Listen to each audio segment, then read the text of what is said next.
हिक ॾींहुं हिकिड़ो फ़क़ीर पंहिंजे घर खां ॿाहिरि थो निकिरे। आचर जो ॾींहुं हुयो। हू पंहिंजे बुगरीअ में कुझु माना चांवर खणी निकितो आसरे अलाह जे ते, त अॻिते वञी वरी कुझु न कुझु अलाह साईं ॾींदो। आख़िरकार ही हिकिड़े हंधि वञी पासे ते बीही रहियो ऐं ॾिठईं त हेॾां हिकिड़ो बादशाह बि थो अचे। हाणे इहो कुझु न कुझु ॾींदो, बादशाह मूंखे इलाही पैसा ॾींदो ऐं मुंहिंजो गुज़र सफ़र सुठो थी वेंदो। बादशाह हिन वटि टांगो बीहारियो ऐं लही पियो ऐं फ़क़ीर खे चयईं त फ़क़ीर तोखे छा खपे? त फ़क़ीर चयसि त बादशाह कुझु ॾियो वञु, बुख ते आहियां 2 ॾींहंनि खां वठी, मूं कुझु कोन खाधो आहे, बच्चा बि बुख ते वेठा आहिनि। बादशाह चयसि त हितां मूंखे हिकिड़ो चांवर खणी ॾे। फ़क़ीर चयसि त चांवर छा कंदव साईं? बादशाह चयसि त मां जीअं चवईं तो उएं कर। पोइ फ़क़ीर ॾिनुसि हिकिड़ो चांवर खणी ॾिनईंसि, पंहिंजे बुगरीअ मंझां कढी ॾिनईंसि। बादशाह हिन खे चयो त अॼु ॾींहुं तुंहिंजो तमामु सुठो गुज़रंदो। बादशाह खे फ़क़ीर चयो त साईं दुआ कयो त अॼु ॾींहुं सुठो गुज़रे।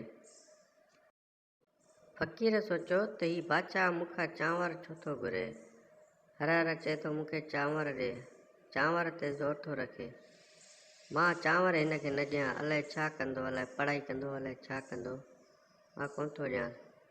वरी डिॼे पियो त मां हिन खे न ॾींदुसि त बादशाह मूंखे माराए छॾींदो। इन जे करे हिन खे चांवर ॾियणो पियो मजबूरीअ में।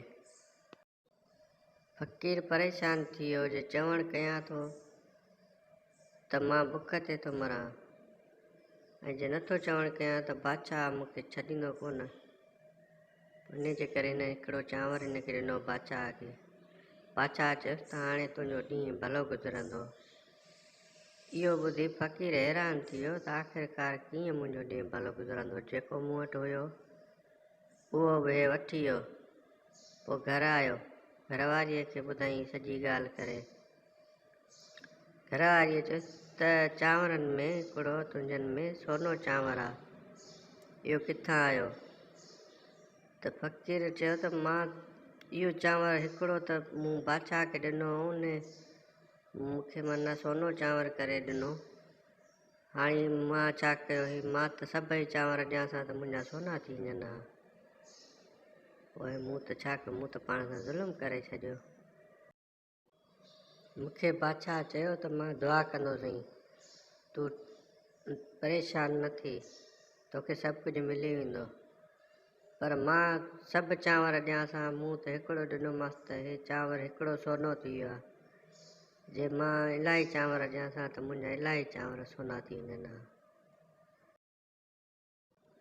फ़क़ीर जी माईअ बि इहे चांवर ॾिसी हैरान थी वई ऐं चयाईंसि त हे ज़रूरु को जादू कयो आहे बादशाह साहिबु, इन जे करे हाणे हीउ कमु तूं पिनण वारो छॾे ॾे।